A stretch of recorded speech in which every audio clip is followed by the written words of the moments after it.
Well, thank you, Chairman Cruz, for holding this hearing. I'm excited about today. Our STEM workforce is at a critical juncture.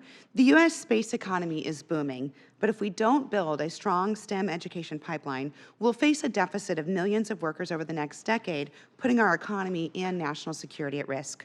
Congress, federal agencies like NASA, industry partners, and most importantly, educational institutions must work together to develop and prepare a 21st century workforce so we continue to lead in space and so our economy remains innovative and strong.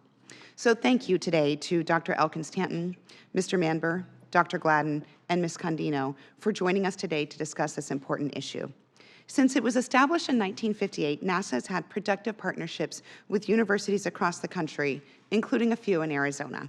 As we develop more advanced space technologies, set large goals for the country's space program, and grow our aerospace industry, we must continue these partnerships to ensure we have a strong workforce. This starts with educating students and giving them hands-on research opportunities to excel in STEM fields. Universities and students across the country currently work with NASA on important projects, such as mission monitoring, research, and analysis. In my home state of Arizona, Arizona State University, University of Arizona, and Northern Arizona University all work with NASA to further its missions, both big and small. The talented faculty across the state propose innovative ideas and bring new opportunities to students. When Administrator Bridenstine testified in front of the Full Commerce Committee earlier this year, he said, quote, NASA has had amazing success with university partnerships. Arizona universities are leading the world when it comes to university engagement with NASA and developing these programs and projects. For example, at ASU, Dr. Elkins-Tanton's mission, Psyche, marks the first time a university has led a deep space NASA mission. She and her team will be the first scientists to study an asteroid, which is remarkably similar to a planetary core, once the spacecraft launches in 2023 and arrives at the asteroid in 2030. University of Arizona is also paving the way for future missions with its work on OSIRIS-REx. Dr. Dante Loretta leads the science team and the mission science observation, planning, and data processing. The team at University of Arizona is critical to the success of this mission that will bring the first asteroid sample to Earth. All three of Arizona's public universities also participate in the Arizona Space Grant Consortium, which is jointly funded by NASA and the three universities. The Space Grant works to attract and retain students in STEM fields.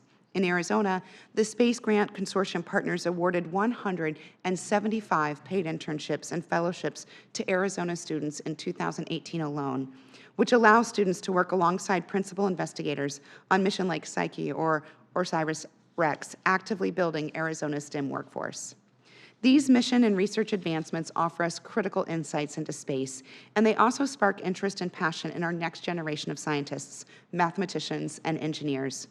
But students are not the only ones benefiting, because NASA gains innovative ideas, which when paired with their expertise and resources, can push the boundaries of what we thought was possible.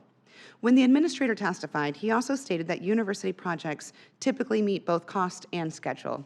At an agency like NASA, where money and time are both limited, and projects are sometimes over budget and behind schedule, these partnerships are key to maximizing science and discovery across the universe. As we look ahead, we must grow these partnerships, retain the knowledge that's gained from them, and train the next generation. That's the only way we can ensure we have a workforce ready to keep America at the forefront of space. This week, we're introducing legislation to help address the STEM workforce concerns that are raised today.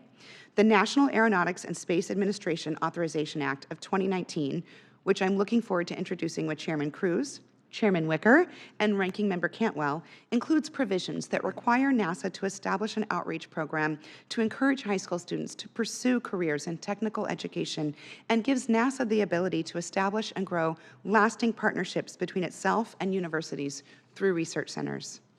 I'm also proud to work with Senator Capito on legislation which will modernize the Space Grant Program for the first time since 1988. Our bill will streamline the program and ensure that state consortia have the resources to recruit and retrain the next generation of scientists, engineers, and mathematicians. I look forward to hearing from our witnesses on ways we can address these issues and the other issues we face as a country. Thank you so much, Mr. Chairman. I yield back.